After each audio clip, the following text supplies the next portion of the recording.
ఒక వాస్తవాన్ని వాస్తవంగా చెప్పడంలో తప్పే ఉంది అన్నాను. మన జర్నలిస్టులు కూడా మాట్లాడుతూ ఉంటే ఒక వర్గం మీద ఇంకో వర్గం అంటే మీరు ఎందుకు ఇంత లోపాయికారిగా మాట్లాడతారన్న. కర్ర సన్నాయి నొక్కులను ఎందుకు నొక్కుతారు మీరు?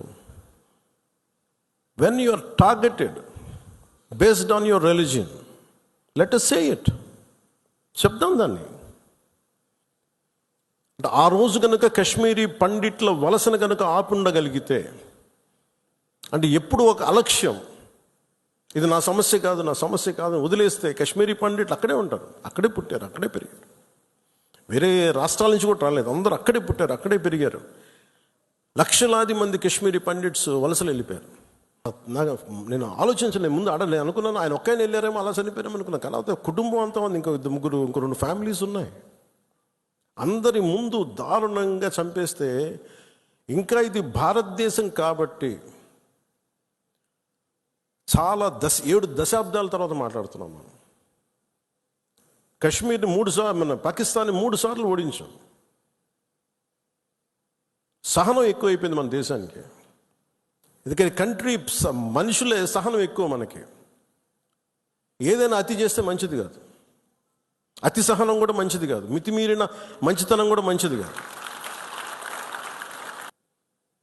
అలా కాకుండా ఇంత 26 మంది చనిపోతే మత ప్రాతిపాదికని చంపినా కానీ మన సెక్యులర్ వాదులు, సో కాల్డ్ సూడో సెక్యులరిస్, వాళ్ళు ఏం మాట్లాడుతున్నారు? మతం అడిగి చంపలేదంటారు. చనిపోయిన మధుసూదన్ గారి భార్య, అందరూ వాళ్ళ అబద్ధాలు చెప్తారు. వాళ్ళు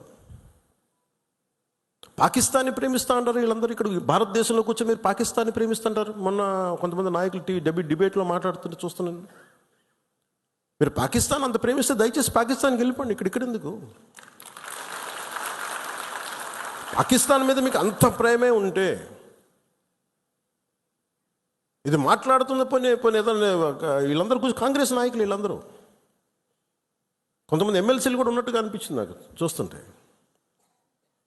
ముఖ్యంగా సౌత్ నుంచి ఉన్నారు కొంతమంది సీనియర్ కాంగ్రెస్ నాయకులేం. కాంగ్రెస్లోనే విభేదం ఉంది. మేము వెళ్ళిపోతే మీరు పాకిస్తాన్ని, మీరు భారతదేశంలో దాడి జరిగినప్పుడు భారతదేశానికి నిలబడాలి తప్ప పాకిస్తాన్కి నిలబడతాం మీరు సెక్యులరిజం అంటే అది ససేమిరా ఎవరు ఒప్పుకోరు. ఇక్కడ పోయిన ప్రాణాలని మనం ఎలాగ తిరిగి తీసుకురాలేం. పెద్ద ఎర్నింగ్ మెంబరు చనిపోయాడు కుటుంబంలో, మధుసూదన్ గారి కుటుంబంలో. సో మనందరి తరపున, మీ అందరి తరపున, పార్టీ తరపు నుంచి ఆయనకి ఒక 50 లక్షల రూపాయలు ఆయన కుటుంబానికి అందజేస్తున్నాం. అని నాకు ఎప్పుడు డబ్బులు అనౌన్స్ చేయడం ఇబ్బందిగా ఉంటుంది.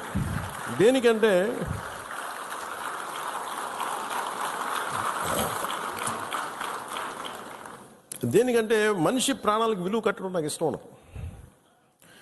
కానీ కొన్ని సందర్భాల్లో అది చిన్నపాటి ఊతం అవుద్ది అంతే.